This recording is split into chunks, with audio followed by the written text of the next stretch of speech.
प्रियंका और मैं घर में लेई बनाते थे, रात को निकलकर पोस्टर चिपकाते थे। राहुल गांधी की मनोहर कहानियां खत्म होने का नाम नहीं लेती। अभी पिछले हफ्ते ही उन्होंने स्वर्गीय अरुण जेटली को लेकर झूठ बोला और पकड़े गए, लेकिन सच का आईना दिखाकर राहुल गांधी को आज तक कौन शर्मिंदा कर सका है भला। अब उन्होंने नई कहानी गढ़ी है। कह रहे हैं कि जब वे छोटे थे तब अपनी बहन प्रियंका के साथ घर में लेई बनाते थे और रात में पोस्टर चिपकाते थे, इसीलिए उन्होंने चुनावी प्रक्रिया की गहरी समझ है। सीरियसली, मतलब क्या देश के लोगों को गांधी परिवार इतना मूर्ख समझता है? अचानक से राहुल गांधी आते हैं और कहते हैं कि मैं बचपन से चुनावी पोस्टर चिपकाता आया हूं, इसलिए चुनाव आयोग को लेकर जो मैं कह रहा हूं वो सच है, उसे मान लीजिए।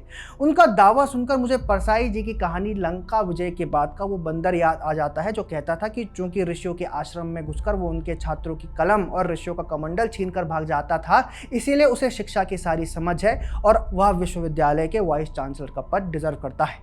आखिर राहुल गांधी क्या नहीं जानते कि अगर उनके तथ्यों में दम होता तो लेई और पोस्टर टाइप ये मनोहर कहानियां उन्हें सुनानी ना पड़ती, उन्हें कहानियों के बैसाखी की जरूरत ना पड़ती, क्योंकि तथ्य अपने आप में सच बयां करते हैं। उनके लगभग सभी दावे फर्जी दिखाई देते हैं। कैसे, आइए समझने का प्रयास करते हैं। देखिए, राहुल गांधी सबसे बड़ा दावा ये करते हैं कि चुनाव आयोग उन्हें पोलिंग का सीसीटीवी फुटेज नहीं देता।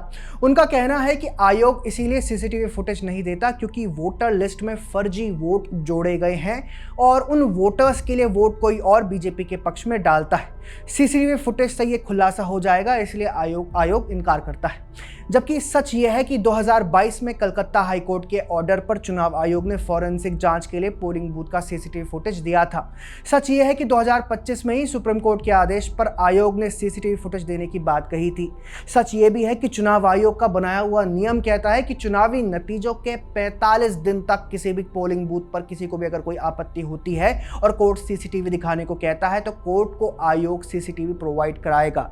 जी हाँ, यही नियम है और कई बार आयोग इसी नियम के तहत अदालतों को पोलिंग का सीसीटीवी फुटेज देता आया है। ऐसे में राहुल गांधी का दावा फर्जी साबित होता है।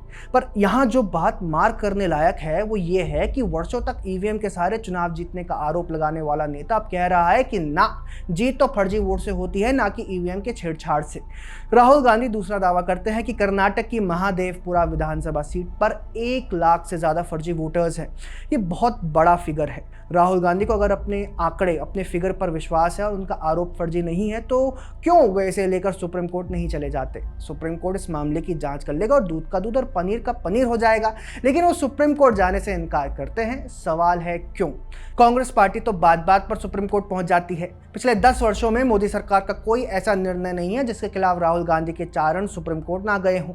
जीएसटी, डिमोनेटाइजेशन, ईडी का पावर, धारा 370, सीएए, रफाल सौदा, मतलब आप मोदी सरकार का कोई भी फैसला उठाकर देख लीजिए, आप पाएंगे कि कांग्रेस और उसका इकोसिस्टम उन फैसलों के खिलाफ सुप्रीम कोर्ट जरूर गया है।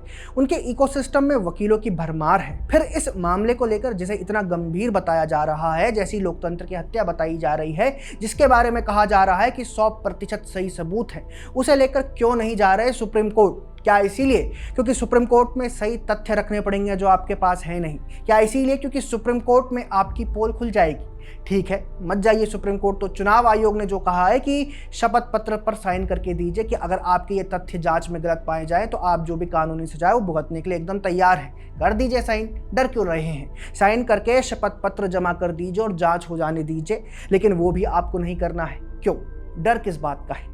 जब आपने 6 महीने में इतनी बड़ी रिसर्च कर डाली, आपके 40-50 आदमियों ने दिन रात काम किया है, तो आपको इतना तो विश्वास होगा कि ये आंकड़े, ये फिगर्स एकदम फैक्चुअल हैं। अगर हाँ तो कर दीजिए साइन। लेकिन आपको ये भी स्वीकार नहीं, मतलब ना सुप्रीम कोर्ट जाना है जो वहाँ जांच हो जाए, ना चुनाव आयोग को शपथ पत्र देना है जो यहाँ जांच हो जाए। फिर करना क्या चाहते हो भाई? उद्देश्य क्या है आपका? सिर्फ चुनाव आयोग को संदिग्ध करना, आयोग के खिलाफ लोगों के मन में भ्रम पैदा करना, लोकतंत्र के खिलाफ षड्यंत्र करना? निश्चित तौर पर अभी तो यही प्रतीत हो रहा है। एक और दावा राहुल गांधी ने किया है कि वोटर लिस्ट में एक एड्रेस कई बार लिखा है, कई जगह लिखा है। फोटो सही नहीं लगी है, एक ही फोटो कई बार लगी है, कई जगह एड्रेस नहीं है, एक ही वोटर कई राज्यों में है। डियर तो आपसे क्या ही कहें, लेकिन राहुल गांधी सच में, मतलब हम जानते हैं कि आप अभी तक देश को ठीक से समझ नहीं पाए हैं, देश को ठीक से जानते नहीं हैं, लेकिन कम से कम वोटर लिस्ट के बारे में ये आम तथ्य तो आपको पता ही होना चाहिए था कि वोटर लिस्ट में गड़बड़ियां रहती ही हैं। और आज से या फिर पिछले 10 सालों से नहीं, बल्कि जब से देश में आधुनिक लोकतंत्र के तहत चुनाव होने शुरू हुए, तब से वोटर लिस्ट में हमेशा गड़बड़ी आती ही है। ये कोई नई चीज़ नहीं है। निश्चित तौर पर ये गड़बड़ियाँ सही होनी चाहिए और इन्हें करेक्ट करने के लिए भी संविधान में प्रावधान है। आप जो बता रहे हैं वह काम तो भारतीय जनता पार्टी की दिल्ली इकाई बार बार कर चुकी है। एक ही पते पर 150 लोगों का वोटर रजिस्ट्रेशन है और उसी पते के मकान मालिक को पता ही नहीं है कि ये क्या हो रहा है। ये आप कौन सी नई बात बता रहे हैं राहुल जी?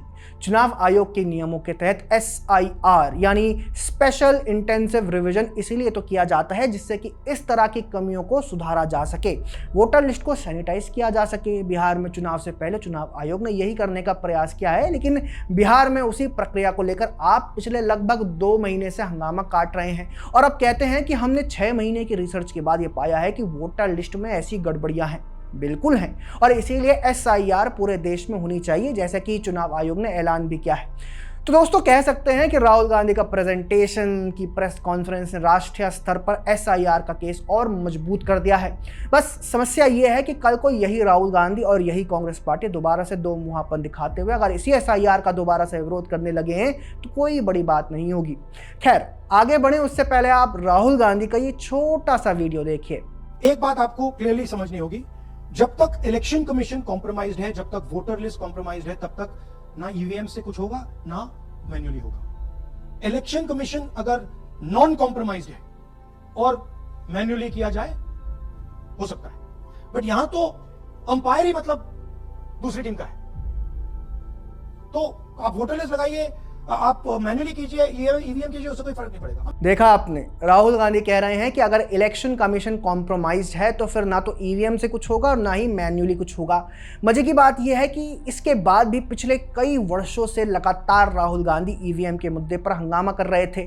पूरे इकोसिस्टम ने यह हंगामा किया कि बीजेपी ईवीएम हैक कर लेती है, चुनाव आयोग बीजेपी के साथ मिलकर ईवीएम हैक करवाता है, इसलिए बैलेट पेपर से चुनाव होने चाहिए। और अब कह रहे हैं कि चुनाव आयोग मिला है तो फिर ईवीएम या फिर बैलेट पेपर किसी से भी चुनाव कराने का कोई फायदा नहीं होगा। मतलब ये कि जब ईवीएम का मुद्दा नहीं चल पाया तो अब ये वोटर लिस्ट को लेकर आए हैं, यानी कि पूरी कोशिश ये है कि चुनाव आयोग को हम मानते ही नहीं। अब तक ईवीएम को नहीं मानते थे, अब चुनाव आयोग को नहीं मानते। मतलब हम चुनाव लगातार हार रहे हैं तो हम लोकतंत्र को ही नहीं मानेंगे। विचार कीजिए, अगर यही बात बीजेपी ने कह दी होती जब दशकों तक वे विपक्ष में थे, तब क्या होता। खैर, इस आधार पर एक बात साफ है कि राहुल गांधी के लगभग सभी दावे फेक हैं, फर्जी हैं, जो सिर्फ चुनाव आयोग के ऊपर कीचड़ उछालने के लिए ही लगाए गए प्रतीत होते हैं। राहुल गांधी के तमाम दावे तथ्यों पर नहीं टिकते। इसको लेकर आपको क्या कहना है, कमेंट सेक्शन में हमें ज़रूर बताएं। अगर आपको हमारा कंटेंट पसंद आता है तो हमारे चैनल को सब्सक्राइब भी कर लें। जय हिंद।